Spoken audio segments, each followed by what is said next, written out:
Shalom, salam sejahtera bagi kita sekalian. Selamat berjumpa kembali dalam program Paskal, Pastoral Counseling Alkitab. Bersama saya, Pendeta Michael Maramis. Baik, kita akan segera mulaikan. Pertanyaan yang pertama datang dari seorang pria usia 30 tahun. Saya kerja di luar kota dan jarang pulang. Kadang saya ngerasa jadi orang asing di rumah sendiri, karena anak dan istri udah terbiasa tanpa saya. Pertanyaannya, gimana caranya membangun lagi kedekatan sama keluarga? Walaupun waktu saya buat mereka terbatas.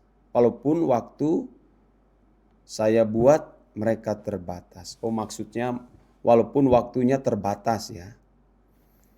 Nah, kamu sendiri yang ciptakan suasananya.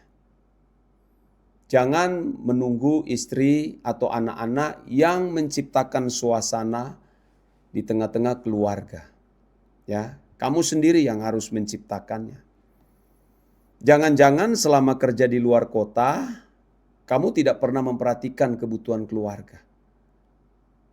Ini juga bisa memicu akhirnya terjadi kerenggangan hubungan, ya. Mungkin Anda tidak pernah telepon, ya, selama Anda berada di luar kota. Engkau tidak pernah bertanya bagaimana kabar keluargamu melalui istri, tidak pernah tanya bagaimana anak-anak. Ini juga bisa menjadi pemicu. Ya, padahal kamu sebagai suami bukan hanya mencukupi kebutuhan nafkah mereka, kebutuhan jasmani, tapi kamu sebagai suami juga harus bertanggung jawab ya di dalam membangun keluarga, membangun hubungan. Ya. Karena kebutuhan keluarga itu bukan hanya soal kebutuhan jasmani di mana bisa terpenuhi setiap makan minum mereka. Tetapi ada kebutuhan psikologi, ada kebutuhan rohani yang itu bergantung kepada kamu. Jadi kamu harus benar-benar menjadi suami yang baik, yang bertanggung jawab. Ya, saya kembali kepada yang pertama tadi ya. Kamu mungkin tidak pernah telepon, padahal di zaman sekarang ini kan jangankan kita orang dewasa, bayi usia 5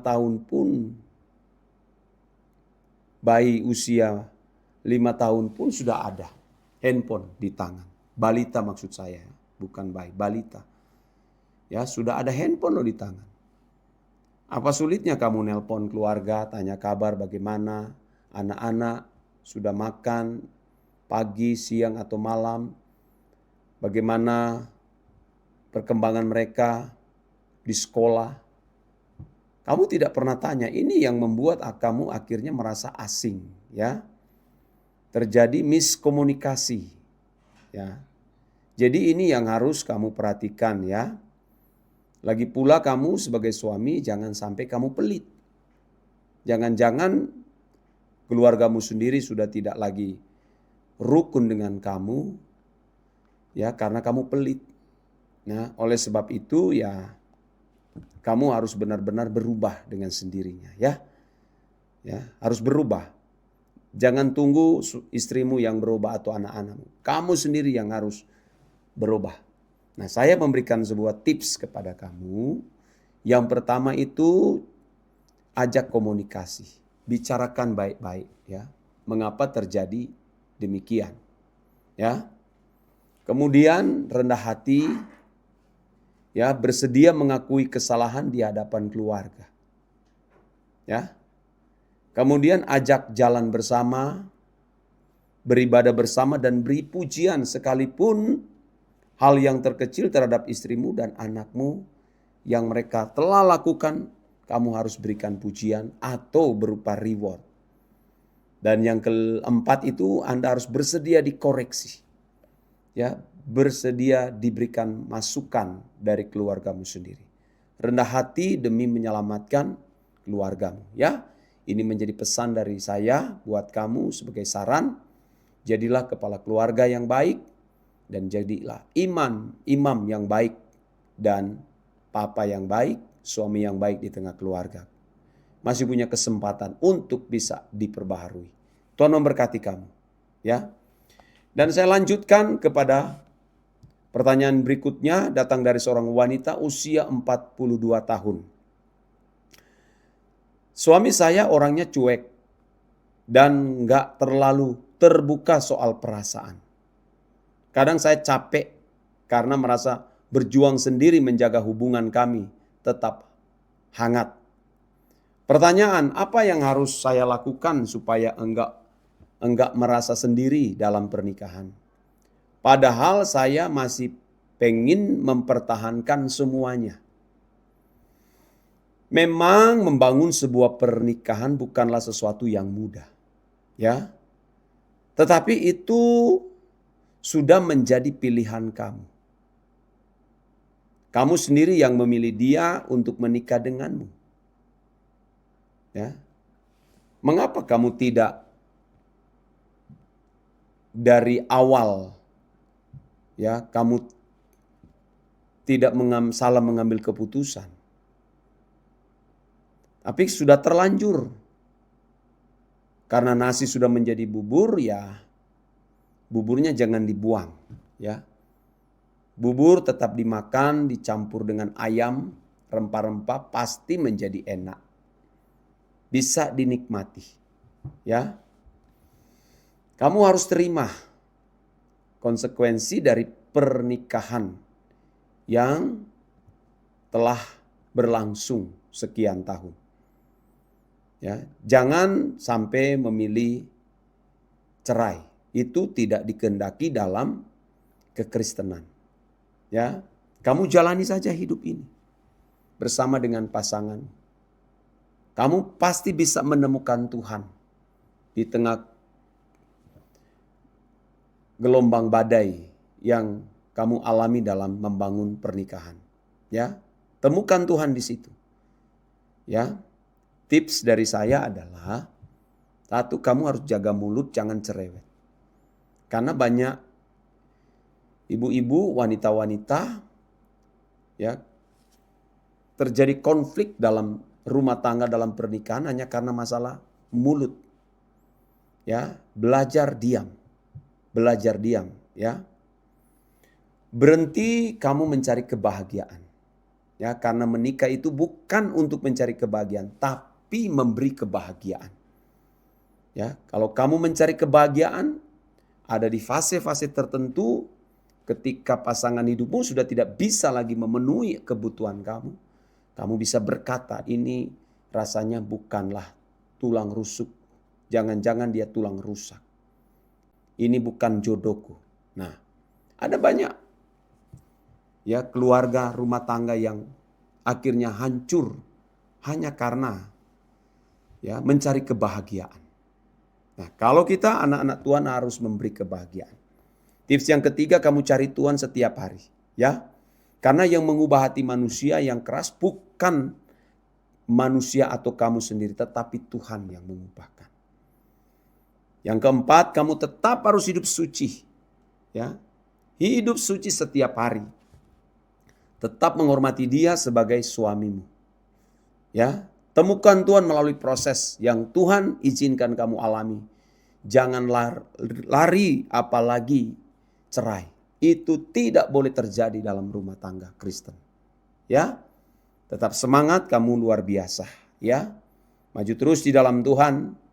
Dan kalau perlu saya tambahkan, kamu ikut doa pagi saya. Setiap pukul 5 waktu Indonesia bagian tengah, ya, di channel YouTube GSKI Rehoboth Tomohon. Ya, ikuti doa pagi saya setiap hari. Kamu pasti akan dipulihkan Tuhan. Oke, saya lanjut kepada pertanyaan yang ketiga.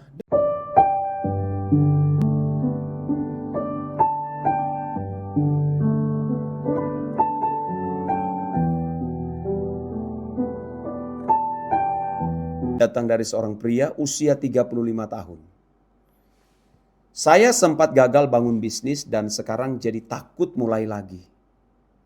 Tapi di sisi lain saya nggak bahagia kerja ikut orang terus. Oh iya, alangkah baiknya kalau kamu tidak bisa bekerja sama membangun bisnis. Bisa bekerja sama dengan orang lain atau kamu tidak mau digaji oleh orang lain, tidak apa-apa kamu bisnis ya. Gimana caranya tahu apakah ini waktunya nyoba lagi atau Tuhan memang suruh saya tetap di zona aman dulu? Wah, kamu baru sekali gagal udah takut. Anda berpikir pengusaha-pengusaha terkemuka di dunia tidak pernah mengalami kegagalan. Mereka bukan hanya sekali mengalami kegagalan, bukan hanya puluhan kali, ratusan kali, bahkan bisa mencapai ribuan kali mengalami kegagalan. Ya, banyak pengusaha-pengusaha terkemuka yang pernah mengalami kegagalan sebelum akhirnya mencapai kesuksesan dan keberhasilan. Ya, karena kegagalan-kegagalan ini seringkali itu menjadi pelajaran berharga yang membentuk jalan mereka menuju keberhasilan. Nah, kalau kamu baru satu kali gagal, langsung trauma dan tidak mau ulang lagi, bagaimana kamu bisa sukses? Padahal kegagalan itu menjadi batu loncatan untuk supaya kamu bisa melakukan yang lebih baik lagi. Karena kamu sudah tahu, oh ini kegagalan yang pertama ini tidak boleh terjadi lagi. Nah, misalnya saudara, pengusaha terkemuka ya, Kolonel Harlan Sanders, itu adalah seorang pendiri Kentucky Fried Chicken. Ya, ia mengalami lebih dari 1.000 penolakan saat mencoba menjual resep ayam goreng. Oh, kalau kita baru sekali kita masuk ke rumah ditolak, kita cemas, kita putus asa, trauma dan tidak mau balik lagi. Tapi Kolonel Harlan Sanders ini dia terus berulang-ulang. Ya. Bayangkan dia memulai bisnisnya di usia 65 tahun. Sudah mulai tua itu saudara. Tapi ternyata usia tidak bisa membatasi, menghalangi kesuksesan seseorang ketika dia benar-benar serius. Ya. Ya, ketika dia pensiun, ya, saudara, dia memulai sebuah bisnis yang baru. Dan hari ini Anda melihat bagaimana bisnis KFC itu luar biasa. Hampir di semua kota ada cabangnya. Ya. Siapa lagi? Walt Disney juga pernah mengalami kegagalan. Bahkan sampai bangkrut. Ya. Tapi dia terus berjuang. Siapa lagi? Elon Musk. Ya. Dia merupakan pendiri Tesla. Dia pernah gagal pada waktu peluncuran roket. Dia banyak menghadapi tantangan. Tetapi saudara, Anda lihat hari ini dia menjadi seorang sukses termasuk terkaya di dunia saudara. Siapa lagi selain Elon Musk? Jack Ma, pendiri Alibaba Group, juga pernah mengalami kegagalan-kegagalan. Ya. Jadi saya sarankan kepada kamu, bangkit. Jangan trauma baru sekali aja kamu membangun usaha bisnis lalu sudah mulai merasa gagal. Dan ingat, jangan berprasangka buruk terhadap Tuhan, ya. Jangan sampai berprasangka buruk. Bagaimana mungkin Tuhan bisa menyuruh kamu harus ada di zona nyaman dulu? Nggak mungkin. Ya, jangan-jangan kamu penuh dengan ambisi. Jangan, saudara. Kerja saja, jangan mencurigai Tuhan.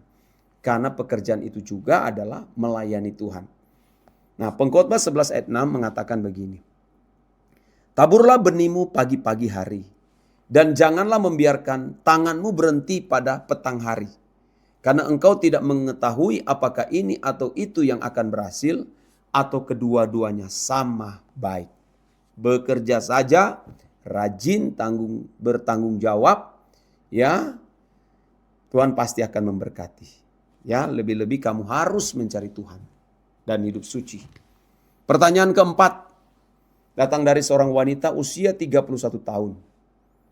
Saya sering dibanding-bandingin sama adik saya yang katanya lebih sukses dan berhasil. Padahal saya juga punya perjuangan sendiri yang enggak mereka lihat. Pertanyaan, gimana saya bisa tetap merasa berharga di mata Tuhan? Walau orang lain enggak menghargai usaha saya. Kalau yang membanding-bandingkan itu adalah orang tuamu, kamu diam saja. Ya. Tidak perlu marah, tetap rendah hati, biarkan berproses melalui waktu. Ya.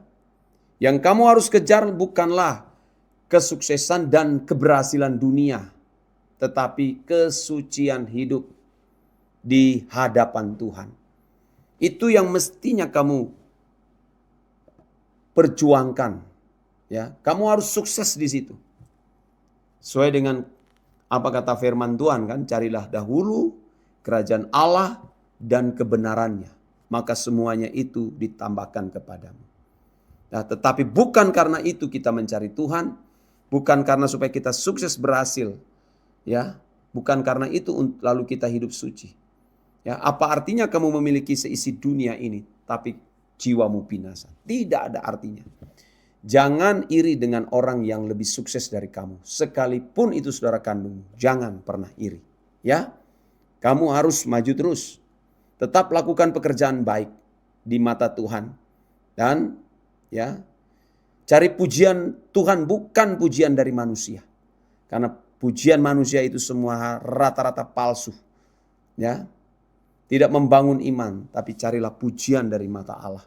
Ya, dan ayat firman Tuhan untuk kamu, Kolose pasal 3:23, apapun juga yang kamu perbuat, perbuatlah dengan segenap hatimu seperti untuk Tuhan dan bukan untuk manusia. Yang kamu lakukan itu adalah pelayanan bagi Tuhan, menyenangkan Tuhan dengan apa yang kau kerjakan. Cukupkanlah diri dengan apa yang ada padamu. Jangan menjadi hamba uang. Ya, jangan jadi hamba uang, tapi jadilah hamba Tuhan di tengah-tengah pekerjaan yang Tuhan percayakan.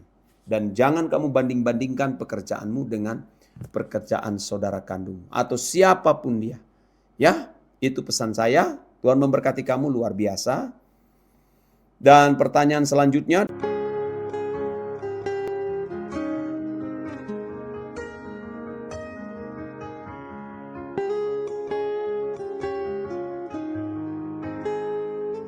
datang dari seorang pria usia 40 tahun.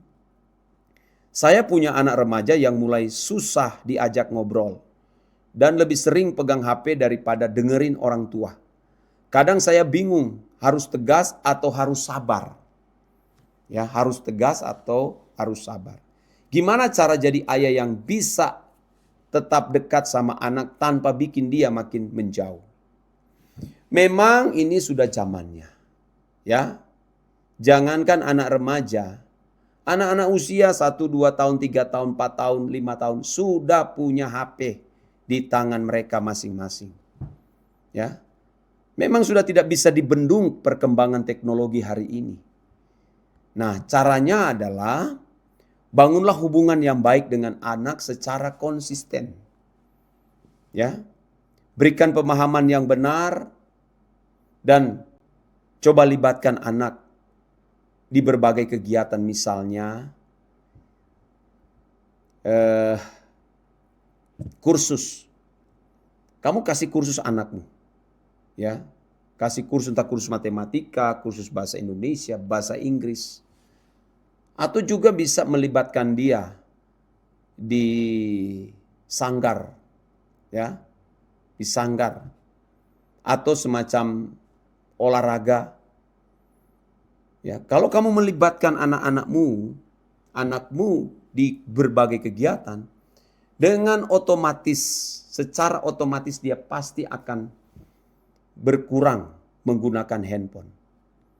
Karena ada hal yang dia harus kerjakan. Tapi kalau dia tidak punya kegiatan, begitu pulang sekolah, lalu dari misalnya dia pulang sekolah jam 12 atau jam 1, Anda bisa membayangkan dari jam 1 itu sampai jam 8 malam. Dia bisa menggunakan gadget itu. Tapi kalau kamu melibatkan dia di berbagai kegiatan, penggunaannya makin sedikit. Ya, itu tips dari saya. Tidak perlu kamu marah, ya, dan kamu bangun hubungan, ya, dengan dia, berikan reward dari hal-hal kecil yang dia lakukan, kamu berikan reward, berikan pujian, ya, dan ajak berkomunikasi. Jadikan dia sebagai sahabat, ya. Kadang-kadang orang tua itu otoriter, ya. Itu saran saya buat kamu, ya. Tuhan memberkati. Dan pertanyaan yang terakhir datang dari seorang wanita usia 33 tahun. Saya tinggal bareng mertua dan hampir tiap hari ada aja hal kecil yang bikin saya kepikiran. Saya nggak mau ribut, tapi lama-lama hati saya capek juga. Pertanyaan, apa yang harus saya lakukan supaya bisa tetap sabar dan damai di rumah walau situasinya nggak selalu nyaman? Simpelnya, ya kalau kamu tidak mau ribut sama mertua, ya kamu harus pindah rumah. Supaya kamu tidak pernah ribut lagi. Ya. Karena memang ada mertua-mertua yang cerewet. Selalu meributkan hal-hal yang tidak perlu diributkan. Hanya perkara-perkara kecil. Ya, bisa diributkan loh. Misalnya salah meletakkan kursi, salah meletakkan pakaian, salah meletakkan buku, salah meletakkan sapu lantai, ya. Itu bisa jadi ribut. Bisa ribut itu loh. Perkara-perkara kecil. Ya, atau mendengar suara terlalu keras bisa menjadi keributan di dalam rumah. Nah, caranya kamu pindah rumah aja. Ya, kalaupun punya rumah pribadi ngontrak aja. Demi menjaga antara kau dan mertuamu. Ya, kecuali ya ada sesuatu lain hal yang membuat kamu mestinya tidak harus keluar dari rumah. Ya. Ya memang kalau ada orang tua di usia tertentu, usia lanjut itu kadang-kadang mengalami perubahan. Ya, kadang-kadang ada orang tua di usia senja sudah seperti kanak-kanak. Ya, kita maklumi saja, tidak usah berdebat, terima mereka apa adanya. Dan temukan Tuhan di dalam proses. Ya, jangan-jangan kamu ditajamkan rohanimu melalui mertuamu. Ya, kalau kita memiliki karakter buruk, ya seperti pemarah, mudah tersinggung, Tuhan pasti akan menggunakan orang-orang yang bisa membentuk kita yang mudah tersinggung, yang mudah marah ini dengan orang-orang yang pemarah, yang membuat kita tersinggung. Wah, itu Tuhan bisa pakai. Ya, seperti yang dikatakan dalam Amsal 27 ayat 17. Besi menajamkan besi, orang menajamkan sesamanya. Dan perlu saya berikan tips kepada kamu. Ya, kalau kamu mau tetap tinggal di rumah mertuamu, jaga mulut, ya, bersikap hormat terhadap orang tuamu, jangan berdebat, banyak berdiam diri. Ya, lakukan tugas pekerjaan yang kamu harus lakukan. Bertanggung jawab, tetap menghormati dia. Apapun ya perkataannya terhadap kamu.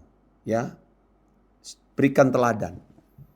Ya, dan melalui itu Tuhan pakai untuk bisa menemukan Tuhan. Dan jangan lupa kamu ikut doa pagi dengan saya. Setiap pukul 5 waktu Indonesia bagian tengah di program doa pagi di channel YouTube GSKI Rehoboth Tomohon.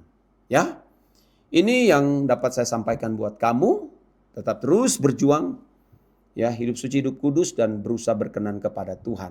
Dan berakhirlah pula program Paskal Pastoral Counseling Alkitab. Sampai jumpa nanti di episode yang akan datang. Tuhan Yesus memberkati. Sola Gracia.